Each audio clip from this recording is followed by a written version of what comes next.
we are ready to conquer and become the leaders of the future.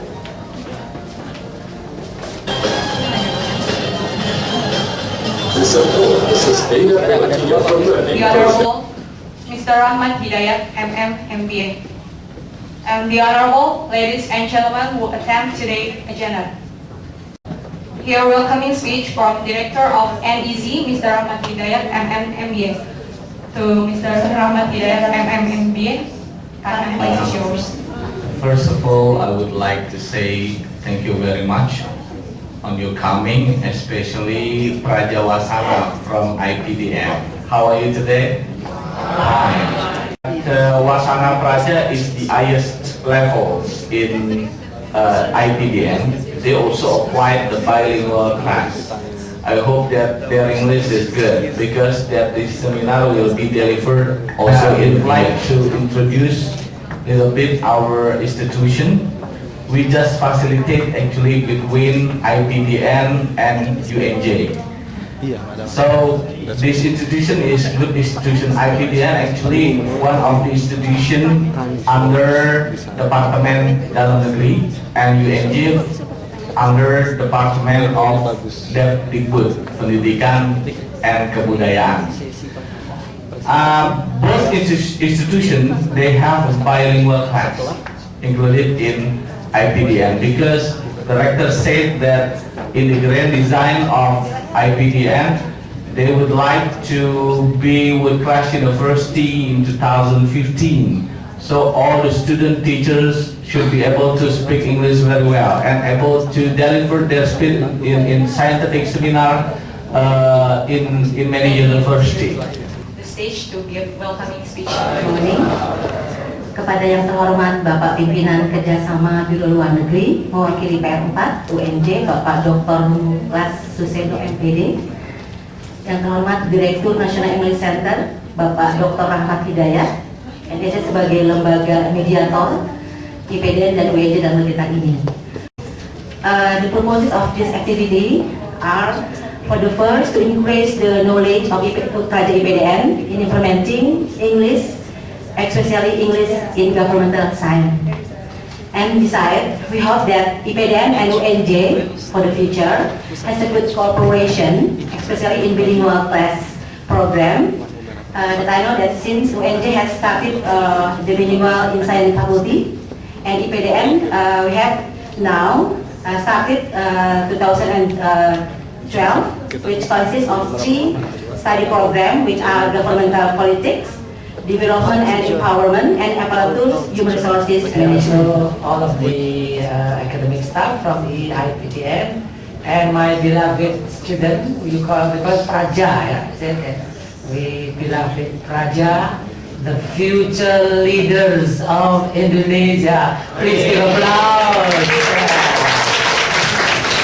Everything is very easy when we think it is very easy, and everything will be difficult when we think it is difficult. So I believe that we start with everything is very easy. By saying Bismillahirrahmanirrahim, under your permission, I declare that this scientific seminar or local autonomy in Indonesia and UK comparative study between IPDN and UNJ is officially open. We will start to the next session of this ceremony. Firstly, the Honorable Mr. Muchlas Suseno from UNJ, the Honorable Mr. Rahmat Hidayat from NEC, the Honorable Ms. Rini Anggraini, representative from IPDN, all the audience, UNJ, and especially for the foreign student from UNJ. So, ladies and gentlemen, to start the presentation, I will give this opportunity to Mr. Trey to present his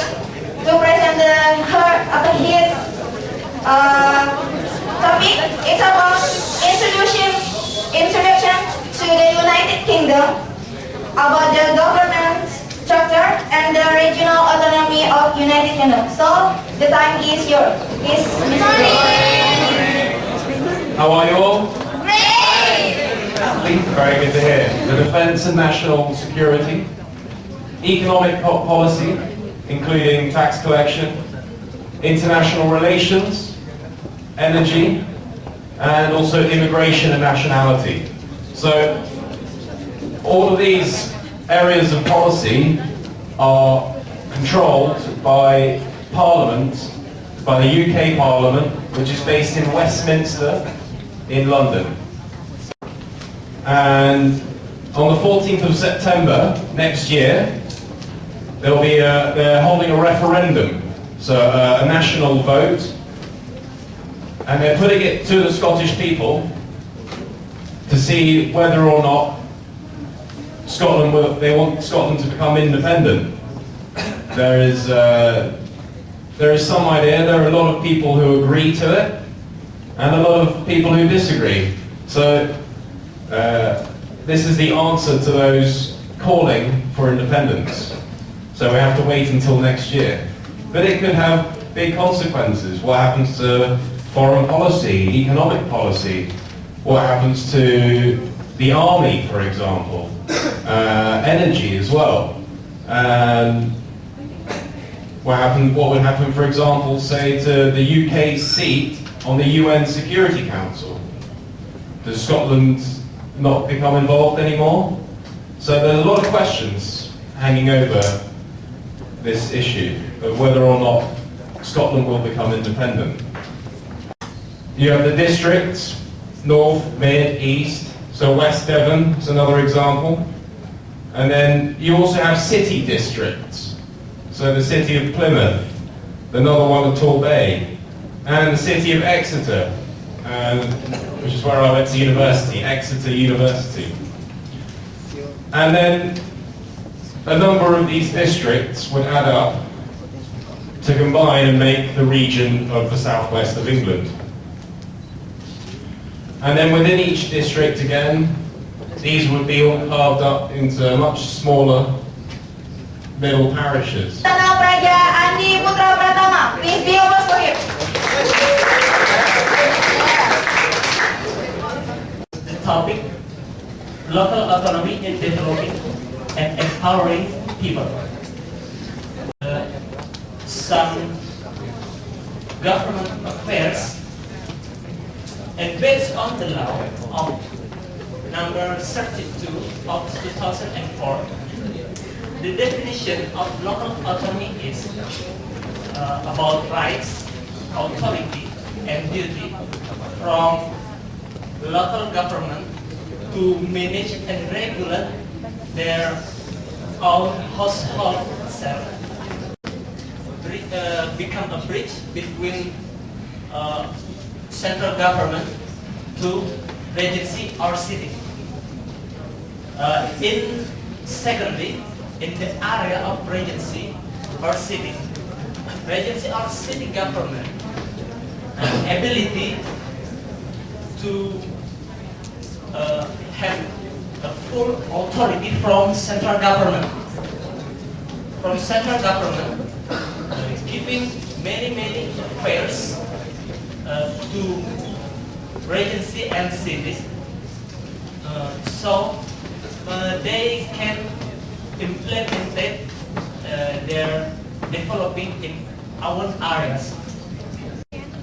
In our next presentation about the role implementation in local government and the example of one region in Indonesia, especially in Gorontalo, will be explained by my friends. I just want to say to you that local autonomy is to bring closer services to community more efficient and more effective.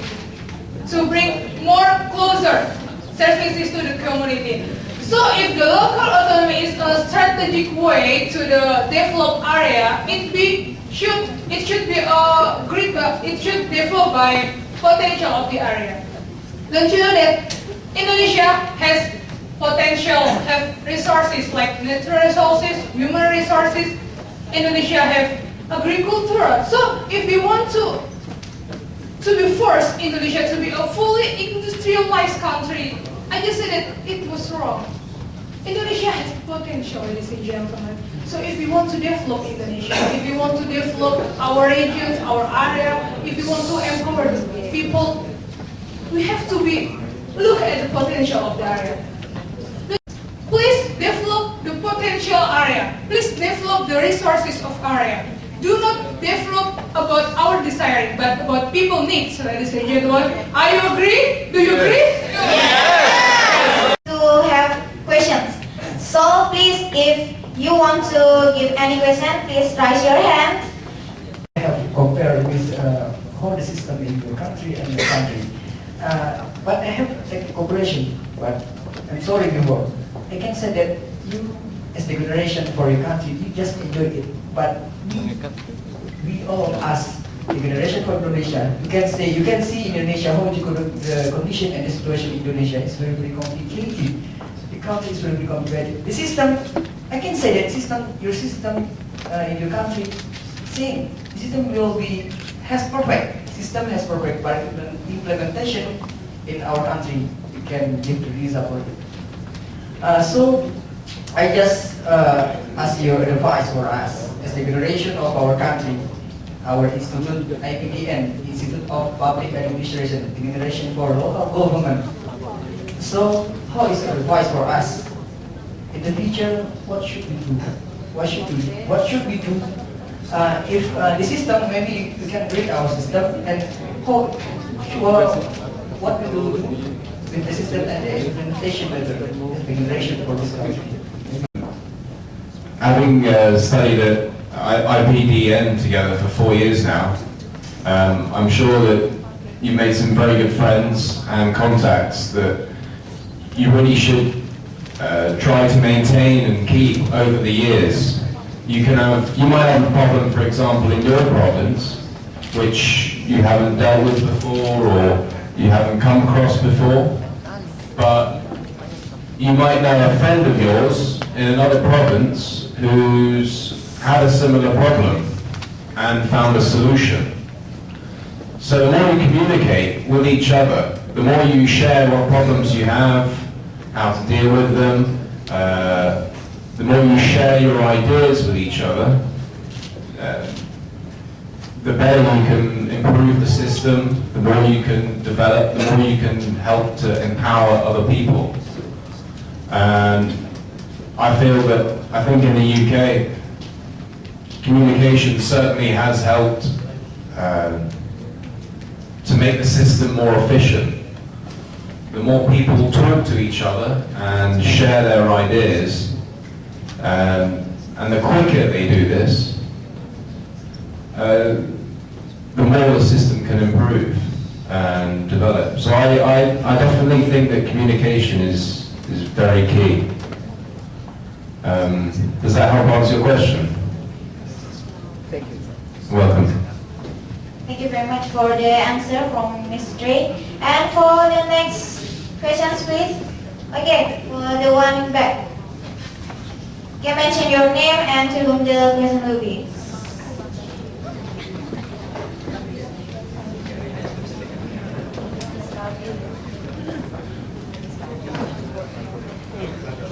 Good morning, sir.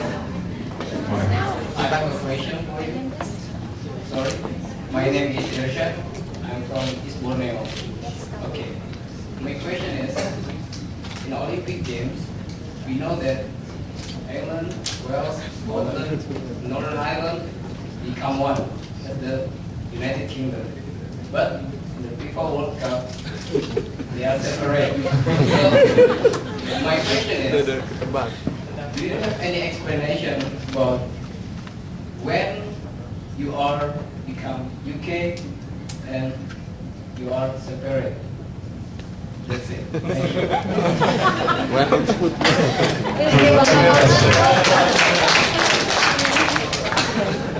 Yeah, I had a feeling a question like that might come.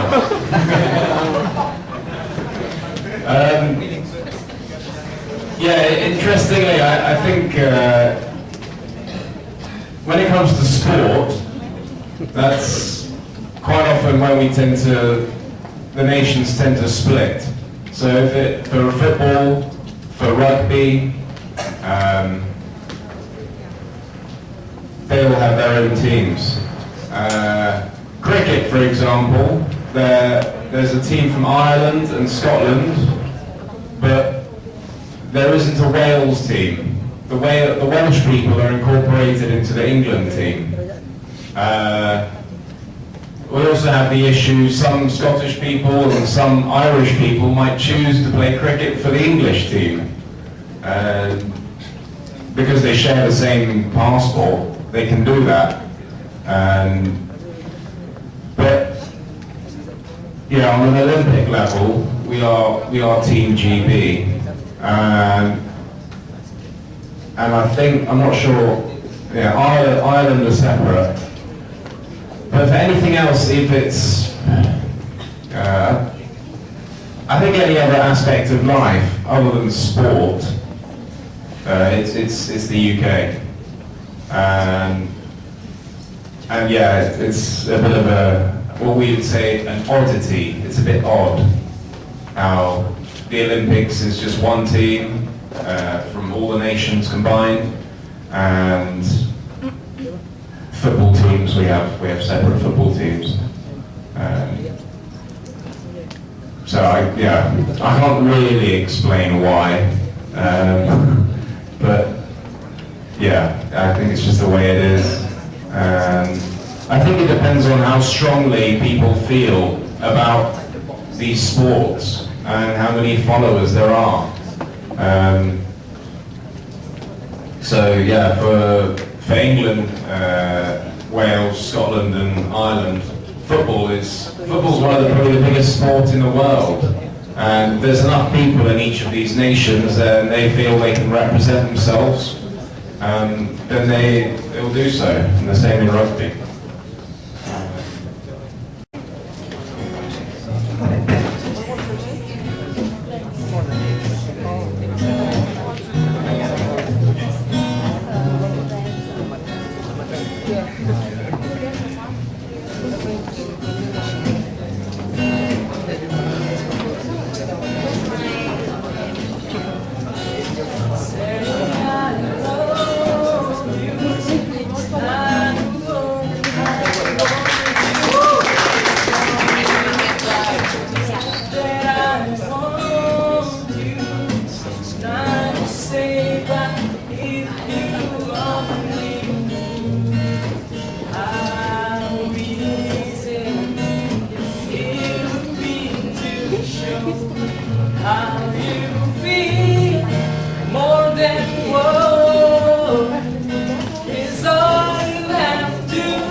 fresh like Dougie, fresh like Dougie, fresh like Dougie, fresh like Dougie, fresh like Dougie, fresh like Dougie, fresh like Dougie, fresh like Dougie, fresh like Dougie, fresh like Dougie, fresh like Dougie, fresh like Dougie, fresh like Dougie, fresh like Dougie, fresh like Dougie, fresh like Dougie, fresh like. Okay, take a look at my swagger. So on point, pulling sharp as a dagger. When it comes to fresh look, homie, I'm a vet. Chain around my neck, make you haters upset. Bad boy like my homeboy fucking. Skinny jeans on, feeling fresh like that. And so.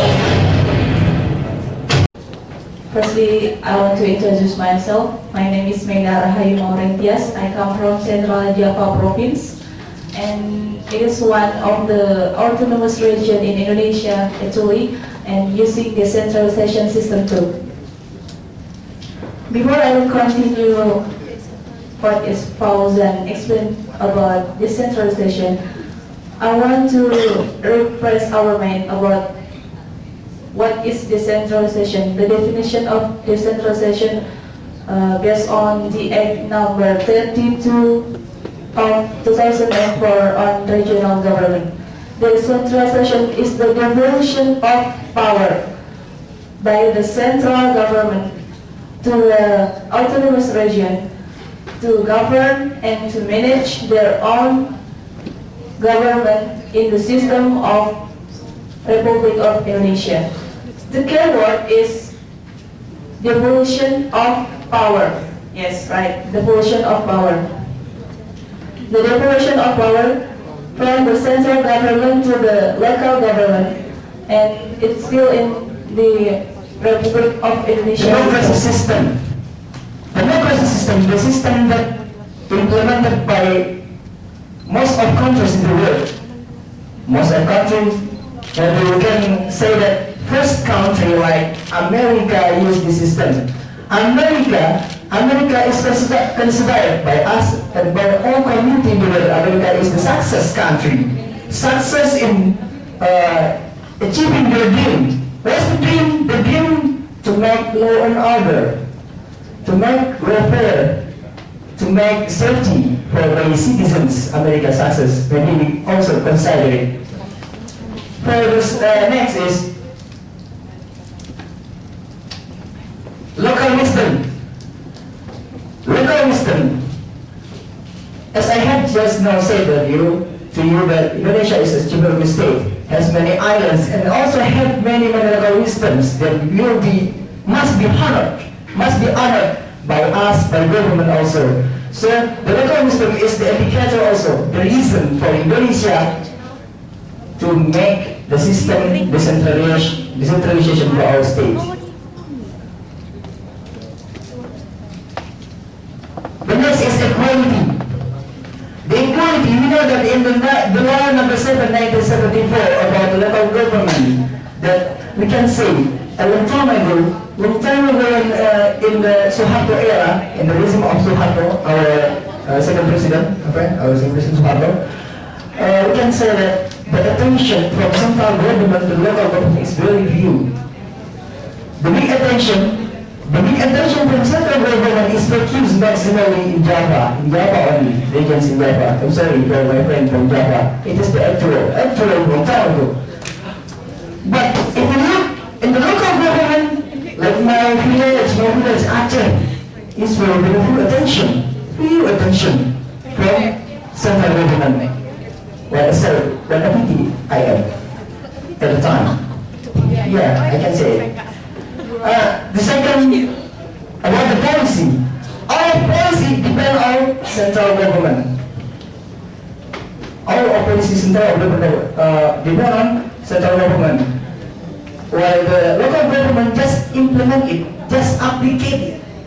The policy from all policy also decides decision is just only from central government. It's what happened long time ago when we was implementing the law number 7 1974. But now from the paradigm of our government change. There is a change between that law to the law number 32 1999, also changed to the law number 32 2004.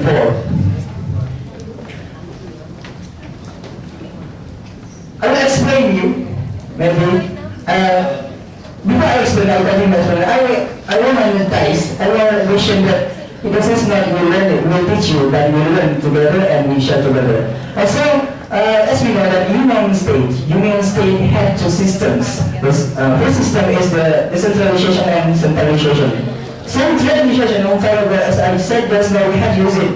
Centralization in regime of Soeharto. Centralization, just like what I have said to you, that all of things, all of policy of the decision is only the central government decided. And local government just implement, just applicate. No comments and no recommendation. The second that we are using now, when we are using on the system is decentralization. Decentralization is the portion of government power to central government, to local government, what for? To autonomous regions. To autonomous regions to govern, to manage the regions in local scale.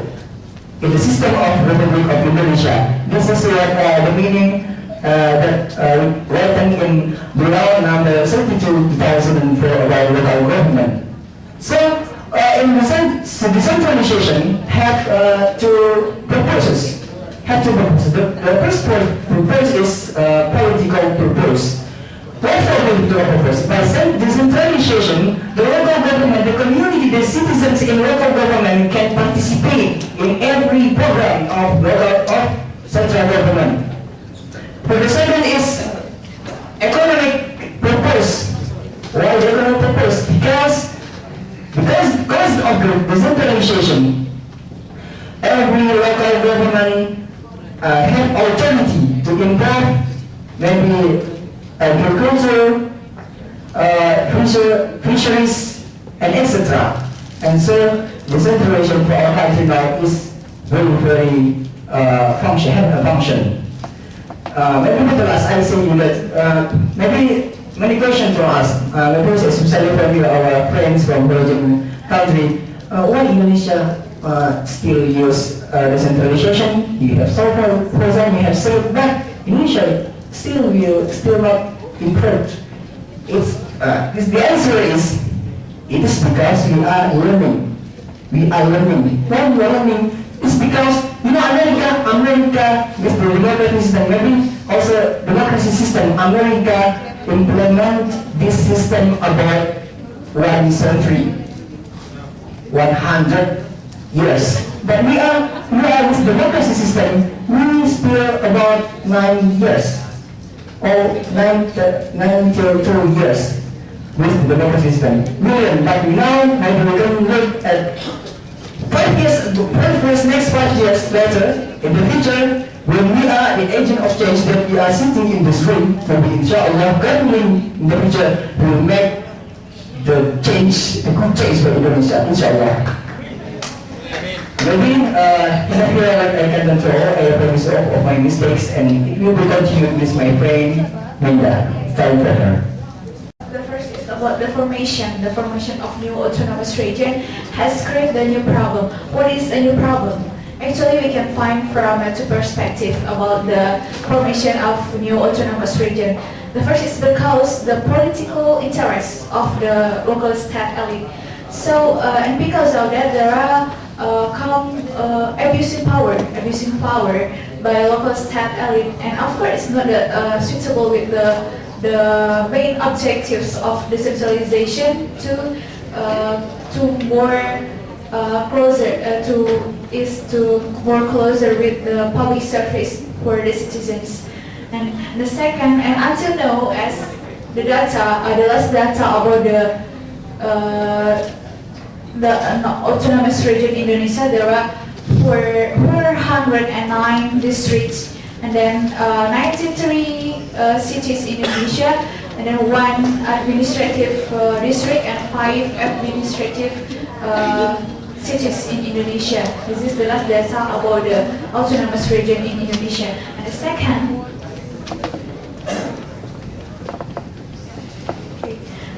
about the electoral conflict. This is according to Rodinelli. the research of originally in 1981 about the political objectives of decentralization actually is to transfer the political power. And if we talk about decentralization, we must know about democracy. And one of the form of democracy is a general election that has been done since 2004 in Indonesia. And until now, we can find so many problems because of general election. We can find from mass media, maybe. And then about the positive effects of decentralization. The first is the local can develop its resource. If you talk about resources, you have to know that two resources, there are human resources and natural resources. And every region in Indonesia has a different potential to be developed. So by the local governance, each area can develop, can do the competition with other region to develop the potential. Okay. And the second about the preserving the local wisdom. As we know, maybe local wisdom is an old tradition that was kept by the community for a long time ago.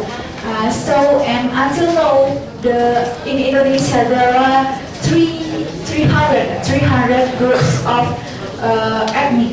So what about it? We must preserve. Yeah, we must be preserved this local wisdom for the national development. I want to know about how the community or society in Anambas that they are open with the revolution or close with the revolution. Because we know that if we want to control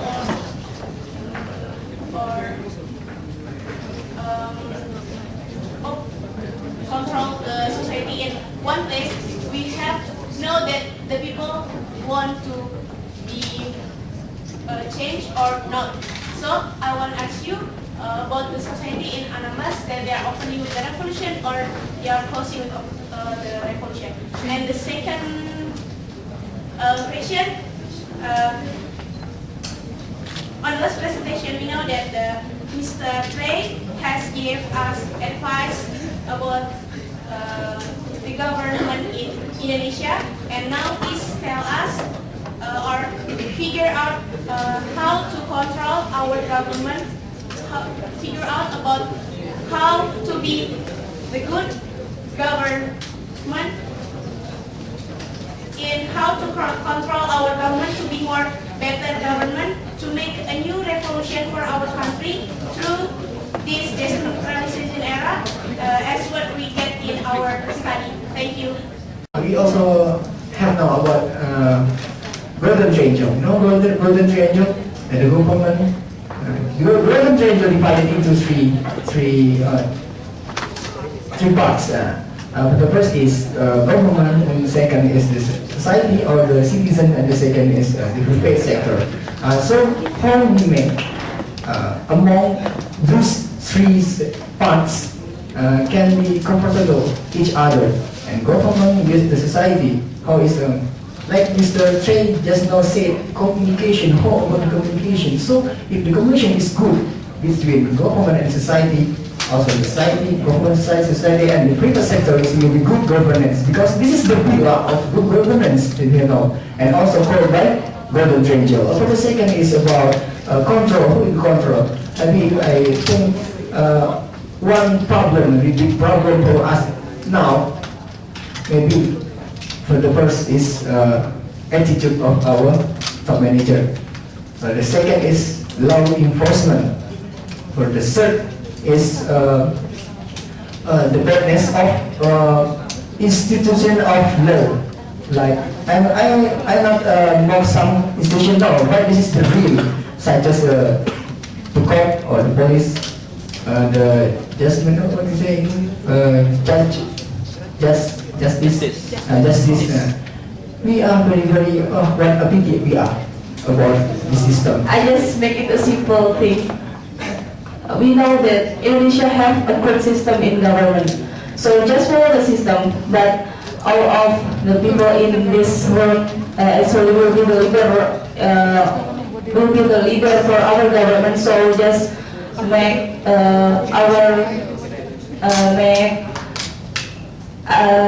just be a good next leader, be a good next leader. For ourselves, we are maybe people said that we are as agent of change, yeah.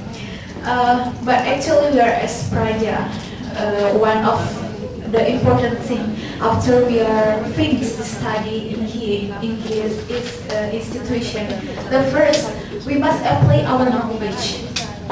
We must apply our knowledge. We have a good behavior, and when we are a leader or head of the district or governor or everything else, the first step that must be done is how to apply our knowledge.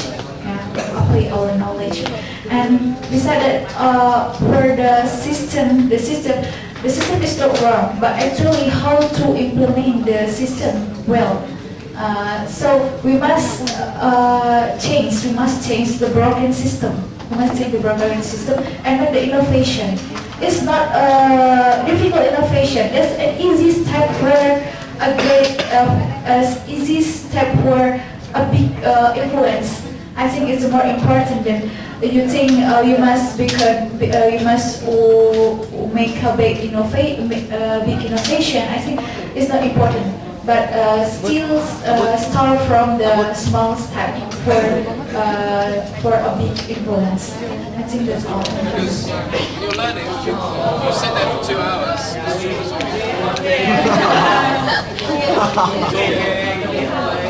You won't listen, yeah. So if you sit there for 2.5 hours, students don't listen. They just get bored. So you need a break to refresh.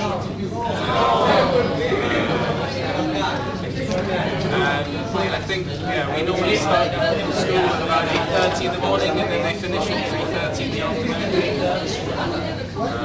So I think maybe it's the same. You start earlier, 6 or 7 in the morning. It gets too hot. But in the UK, time, everything is on time. It's very organised like that. They don't like to waste time. It's difficult in Jakarta, for example, traffic. So maybe if this was meant to start at 9 o'clock, it starts at 9:45.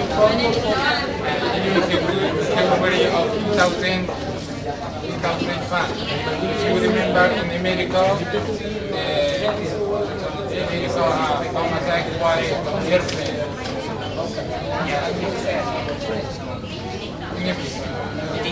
Yes, business center. Yes, that was placed in Afghanistan.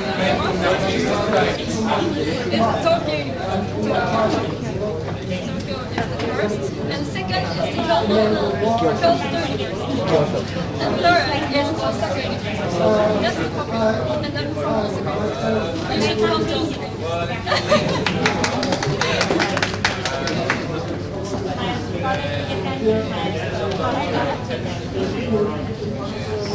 And Osaka University has lots of religious students, so I'm sure that you will find it. No, Osaka. There is also mosque, masjid, halal.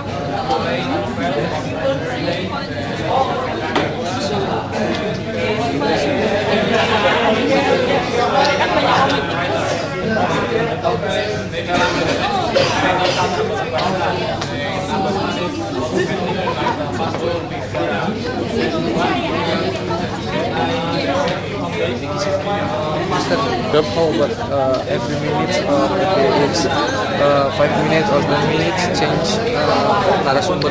Okay, so you can get betul. And you can relate. So the stories, even if they're about you or about me as an individual, as a unique human being, everyone can relate to it. because everyone has some kind of similar experience or emotion that they can share. So this is where we try to focus our energy in getting those universal stories that everyone can relate to.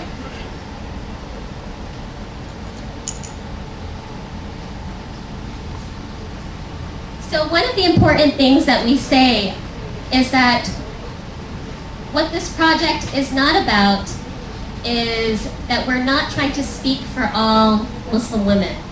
This is not a project about what Islam means or what Muslim women are or what does... It's not like you're, oh, they're so pitiful, they're so sad. But you think, I can understand why they feel that way. I can empathize with them. So that's why stories are so great, because they allow you to empathize with someone else. You connect through the stories, but then you also connect through organizing. So that's how I met Sahar. So I'm sure that in this room, there are probably like 10 of you, and you heard the name Hijabi Monologue, you thought that's going to be really lame. Like, that's not going to be cool at all. There's nothing cool about that. And I know, maybe like 20 of you. Because that's the exact same thing I thought when I heard the name. That's going to be really uncool. I don't want to be a part of it. What is that about anyway? But after I kept hearing about it, I decided that when I heard stories... Assalamualaikum warahmatullahi wabarakatuh. Before, let me introduce myself. My name is Andi Pravatama from IPDN, Institute of Government of Home Affairs. Because we are in the government institution, I only ask the question, what is government rule in your state about the hijab? Okay, thank you for a chance. Someone actually asked us this earlier today. International attention on it, of a young boy who was killed. His name was Trayvon Martin. And he was killed, he was young, African American, by an older man who was much bigger than him, and by guns. And many people who are minorities felt and understood that this was a situation in which a racial minority was attacked for the stories that surrounded him. And sometimes stories can destroy a life, right? That this young man, because of the color of his skin, or because of the way he looks, that he must be a certain way. And stories have also made it very difficult for certain Muslims to live in certain parts of the world because of the stories told about Muslims. So we know some of these stories, right? That Muslims are violent, that Muslims are terrorists, Muslim women are oppressed, Muslim women aren't educated, Muslim women's men, they control their lives, Muslim women are abused, all these stories. So what we do here is we tell stories, truthful stories, and we try to tell it as if we are present in that moment. So it's a performance, right? So the women you will see tomorrow, the women you will see tomorrow, they're all going to tell as if they're in that moment, and they're that person there. Why do we use this? Why do we use this medium? What it does is it helps the audience to live that moment, right? To make you feel as if you're there, that you're with her. Because of that important word that Camilla mentioned, you make people empathize. We say you help people to live in another person's shoes, right? It's as if you are with her. You're going to be with her for that moment she tells you that story. And that way performance is very powerful. And a good storyteller can make you live the moment again. And that's why a good movie makes you forget everything that's around you, right? Because the story has brought you into this world that is fictional for maybe an hour or 2 hours, or if it's a Bollywood movie, 3 hours, right? And you forgot everything else, right? What we're here to do is, with performance, we don't want you to forget everything else.